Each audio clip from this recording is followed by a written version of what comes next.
Welcome to the Downward Dog Dilemma. I'm Safi Saf, And I'm Dr. Graphy Graph. and today we're going to talk about shoulder pain. Yes, we're going to talk about shoulder pain and how it relates to downward facing dog. So, the lifetime incidence of shoulder pain is somewhere between 6.6 and 66%. What that means is that we can be 95% sure, based on the science, that somewhere between 6% and 66% of people will experience shoulder pain in their lifetime. What does that mean to you, Saffron? Well, that means that pretty much nobody and almost everybody will experience shoulder pain in their lifetime. According to science. What does that tell us about science, Saffron? Well, it tells us that if you know anything, you don't know anything. That's right. Now that's especially relevant when it comes to shoulder pain. So we'll get into some specific pathologies and shoulder pain diagnosis, and then we'll get into the yoga stuff. Some of the more specific pathologies would include, got our beautiful shoulder model here, rotator cuff tears, some AC joint osteoarthritis or AC joint sprain, radicular symptoms coming down from the neck, some thoracic outlet kind of stuff going on, which is also like a nervy, neurodynamic kind of pathology. You could have labral pathology of the glenoid labrum. You could have frozen shoulder. you could have a number of things. There's other pathologies as well.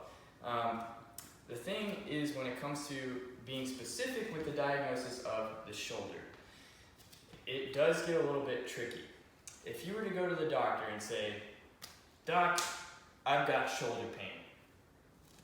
What can you do for me?" The doctor might say something like, "Well, we're going to do some imaging to try to understand. We're going to try to do some imaging to look at the shoulder and see what's going on in there, and then maybe we can come up with a diagnosis for you." So the issue with that might be that there's a high rate of false positives in some of these images. For example, with the rotator cuff tear, there's a 34% rate of rotator cuff tear findings in MRIs of people who are asymptomatic. So people that have no pain. People that have no pain. If you have no pain, you go to the doctor and you get an MRI of your shoulder, which I don't know why you do that if you have no pain, but they've done studies like this where they take people that have no pain and they image their shoulder. 34% of them have rotator cuff tears. That's just the general population. If you go up over age 50, that number is even higher. So there's a lot of people walking around with no pain at all, no problems in their shoulder, no lack of function, no lack of strength, that don't have, or that have rotator cuff tears in their shoulder, that if they were to get imaging, those findings would show up. So what that means is that even though you have shoulder pain and you have a finding of a rotator cuff tear on your MRI, Doesn't mean anything. It could mean something, but it doesn't. It's not 100% that rotator cuff tear is causing your pain. So it's an important thing to get across. It's not just with rotator cuff tears. That's with a lot of different shoulder problems. The shoulder is a complicated area, and what do we know about science, Saffron? That when we know something, we know that we don't know anything. Something like that. Yeah, it's pretty close to good summary of science. We know that we don't know. So the important thing today is how does shoulder pain apply to your yoga practice, and what can you do in your yoga practice? If most you specifically, do have shoulder pain, yes, to try to help the shoulder pain, exactly, not be pain. And more specifically in downward facing dog, and that's what we're going to talk about today. Yay! Downward dog. Do it. Okay. So when we're cueing downward dog, there's a couple of cues that we can use to prevent injury and also help alleviate some pain. So a couple of things that we want to look for is the rotation of the scapula. So these scapula are these triangles, and you want to make sure that they're tilting outwards. A really common cue that people use is drop your shoulders away from the ears, which is actually not that beneficial for your shoulders because it's putting tons of pressure on the rotator cuff where it hits the acromion process. So we want to cue our little yogis to push the ground away from them so that their shoulders are engaged and their scapula are tilting up. We also want to find external rotation in the arm bones. So you can say, Grafton, imagine that you're twisting bottle caps away from one another. So he starts to rotate the arms. So that again helps the arm bone move away from the acromion process. We want to make sure that he's protracting so the scapula are moving away from one another, wrapping around the rib cage. So wrap your scapula around your rib cage is a nice one. And then engagement of the neck. So tucking the chin in towards the chest can lengthen out the neck and create some space for any nerves that might get caught in there. Anything else, Grafton? I think that's pretty good. Also, act as if you're being pulled by a string on the top of your head can be a good cue for activating the deep neck flexors and getting into a good neck posture, which, as Saffron said, can be helpful with any kind of like nerve or some of the nervy things that can be causing shoulder pain. Okay, so modifications for downward dog. Some of the things that you can try to make downward dog a little bit less painful on the shoulders are turning the hands out to the side. So first he can twist his hands out, which just kind of makes the arm bones naturally externally rotate, so it creates more space where the humerus meets the scapula, so it could alleviate some pain. Another thing is taking his hands a little bit wider apart, and you can actually be wider apart and turned out for like double trouble. And yeah, and that just kind of keeps the external rotation and should take some of the pressure off of the full overhead position. Yeah? Yeah. All right, and then the other thing is some of the compensations that we mentioned earlier. We can use those as modifications as well, so that it's not inherently bad to make those modifications to your downward facing dog if you're experiencing shoulder pain. For example, we talked about bent elbows, and if this feels better for your shoulder, you might think about doing it in your downward facing dog for a while, just using a little bit of a bend in your elbows. Also, if your elbows are straight, then you just kind of shift forward into a little bit more shoulder flexion. Not inherently wrong to do that either. And then if you want to maybe take a little bit of weight off of one side for a while you're recovering on this shoulder, not inherently wrong to do that either. I would say if you're gonna have one shoulder lower than the other, so if you're just not upwardly rotating that scapula, and this shoulder is a painful shoulder, that's probably not a good idea. You really wanna try to get that full upward rotation if you can, because that would be a compensation that would probably not be healthy for a number of reasons. But those other things, not inherently wrong. Just keep in mind that what we're progressing towards, so as you get better, so if you're using like micro bend in the elbows, for example, but any of these compensations as modifications, slowly working to get the elbows straighter, slowly working to get more into full shoulder flexion with the pose, slowly working to find full upward rotation and equal weight bearing on both hands. That's what we kind of want to work towards. So progressively, as your shoulder gets better, finding a more healthy full position of the downward facing dog pose. Loosen it up. Loosen things up a little bit. Loosen the shoulders. All right. So if you're struggling with some shoulder pain, trying to get into that downward facing dog position, we want to show you some things that might help with loosening up the shoulder complex and maybe gaining some coordination and some motor control that's going to help you find a good position in downward facing dog that can help you progress and utilize your yoga practice to make your shoulder healthier and stronger instead of making it worse and aggravating it. Alright, so these are things you can do before your yoga practice, after your yoga practice. I think it's generally better to do these exercises before the yoga practice. Before. Yeah, you agree? I agree. Okay, so you can find a space on your mat. Go ahead, Saffron. And we'll use a lacrosse ball, racquetball, or other round object that works for this.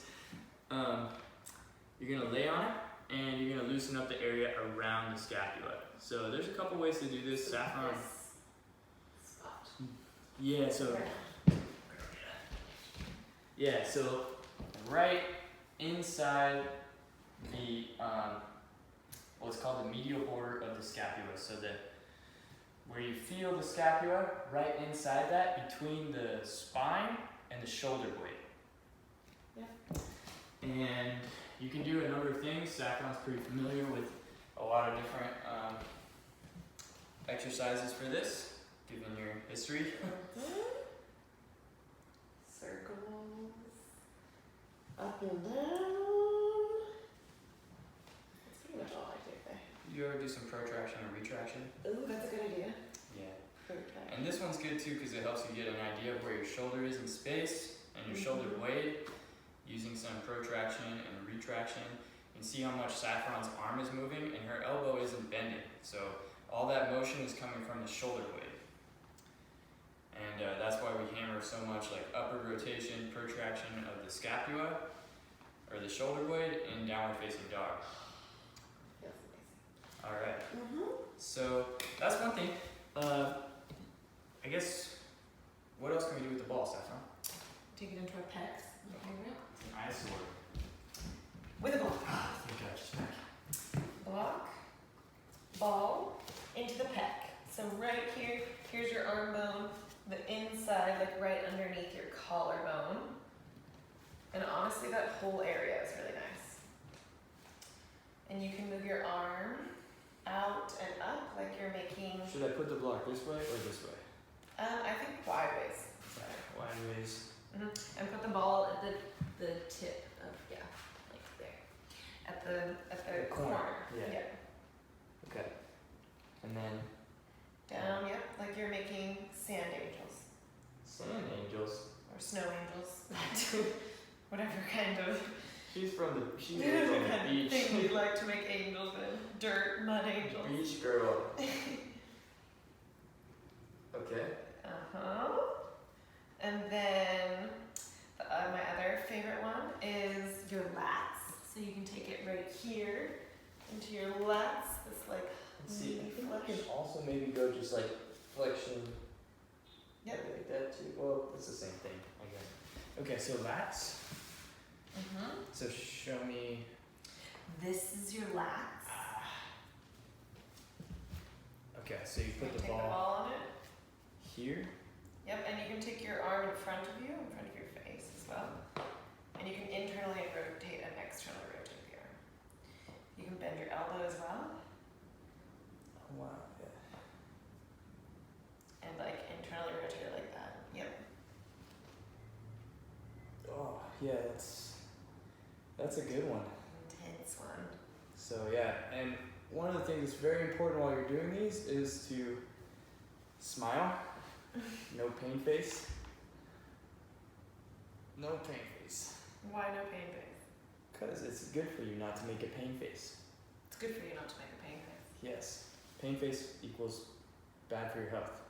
Basically bad for your health. That's what science tells us. That's science. I have a model. I'm the one using myself. So, right here, or Move right. your arm around. Yeah, move the arm around, and you're laying on your back for this. And same thing here, this is called the levator scapulae, or scapula muscle, and you can kind of keep the ball here, and do the same kinds of motions with the arm that that Saffron was showing earlier when she was laying on her back. Or you can use a Theracane, put the cane in one place, and then just move your head like down and up like that. So that's called a tack and stretch, where you're like trying to pin down a certain muscle and then stretch it and relax it. Mm. You can do the same thing like over here on the tissue. And for this one, you might like side bend to the right. Yeah, so different strategies like that to loosen up the soft tissue around the shoulder muscles, or around the shoulder joint. Cool. Theracane, last thing with Theracane, you can also use it just to kind of push into your pectoral region here, pec minor, pec major, and loosen up that tissue just in standing. So, useful tool to have. Another thing you can do, go ahead and lie on your back, Saffron. You could take a weight. This is not a heavy weight, this is 4 pounds. Ideally, you'd want something maybe 10 to 20 pounds. You can put it on your shoulder. You can experiment with different weights too. I mean, you can even go heavier than that. Maybe. Start with something less than 20 pounds. And then if you want some extra pressure, you can push through it with your hand. So push down. And then if if the pressure's a little too much for you, you could put a towel underneath the weight and between your shoulder. And then you can play with some internal and external rotation in this position. So the idea here is that you're pushing down on the humerus or the arm bone and pushing it back in its socket, more or less. The socket being the shoulder blade, and loosening up the ligaments around the shoulder joint by doing so. Feels really good. Yeah. You can also step on it to make that happen. Yes, I could also step on You there. also want to step on you. Use caution with this one, but you can also do it that way. It's amazing. It does feel pretty good. It's really good. All right, so getting into the thoracic spine, we can use a double tennis ball or a double lacrosse ball or any other sort of double round circular device that might work for this. You put it right here, so turn a little bit right here so that one ball's on one side of the spine, the other ball is on the other side of the spine. Stick it right there, lay on your back, and then extend over it. And if you want to intensify the stretch, you can bring your hands up overhead. And keep your rib cage down, right? Yeah, it's good to try to. So it depends on where the ball is, but yeah, when it's up on the upper part of the back, you want to keep your rib cage down. As it goes down towards the lower back or towards the middle back, might be okay to lift the rib cage a little bit more. But for shoulder issues, focusing on the upper back is probably the way to go. Yeah, middle back, that's okay too, but I think the upper back would be most helpful for helping you out with shoulder issues. And actually, you might think this is a little funny that we're doing upper back stuff for trying to help you with your shoulder issues, but there's really good evidence to support that if you increase the mobility in the thoracic spine, it can help increase the mobility in your shoulder as well. So, we were talking about the upward rotation of the scapula. If you're having a little trouble trying to figure out what exactly that means when you're in downward facing dog, how do I upwardly rotate my scapula or my shoulder blades? You could try starting not in downward facing dog, maybe more like a tabletop position, and then just put your hands out in front of you and just play with scapular motion. Right. Yeah. And you can watch the borders of the scapula go up. Up. Very nice. Yeah. So that's a good one. The better you get, the more weight you can put through your hands. So you can lean forward a little bit more. And then eventually, you can even do that exercise in more of a downward facing dog position. The next one? Well, so upper rotation, sticking with the upper rotation. Another thing you can do, you can use your own shoulder blade. Go ahead and show. We want to see what physios normally do this. Do it to me. Yeah, so in the clinic we might do, go ahead and lift your hand up overhead. We might do some assisted shoulder flexion, so assisting the scapula in upward rotation while they're going into shoulder flexion. So he's just taking the inner border of my scapula and pushing it out to the side. Pushing it up, trying to upwardly rotate the shoulder blade. Mm-hmm. But what Saffron discovered is that you can actually do this if you're sufficiently flexible On your own. on your own by, Pulling the medial border of your scapula out to the side. yep. So you can reach across your body, grab your shoulder blade, and pull up on it as you reach for the scap. It should feel good. And you can also do it on the ground.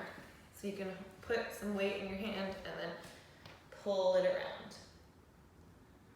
And that's if you have enough range of motion to get all the way over and grab the medial border of your scapula. Last one. Woo. Balloon. So lifting your hands up. I'll instruct it, your face is Okay. on the floor. So, yeah, for this one we're going to work on external rotation of the scapula. You can start with your elbows on, or external rotation of the humerus or the arm bone. And you can start with your elbows on the floor and just lift your pinkies off the ground, kind of like your hands are windshield wipers, just like Saffron's doing. Mm-hmm. And this is working the rotator cuff muscles, trying to find that good externally rotated position. And if you start to get a little bit more comfortable with this, you can try lifting your elbows off the ground and maybe extending your arms up overhead and bringing them back down, all while maintaining a good amount of external rotation in your shoulders.